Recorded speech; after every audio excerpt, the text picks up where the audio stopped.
human beings have the natural desire for what we call happiness, fulfillment in life.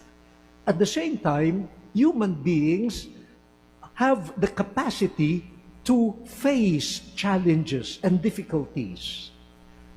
Meron din tayong natural na kakayahan na harapin ang mga pagsubok sa buhay. At ikatlo, tayong mga tao ay meron ding mga kakayahan para abutin ang ating hinaharap, hinahanap, at kakayahan para malampasan ang ating mga pagsubok. These are all natural.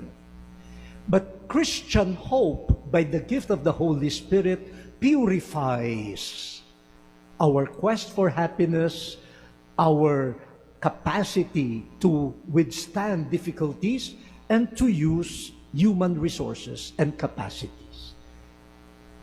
We need the Spirit of God to purify all of them so that they will become real hope.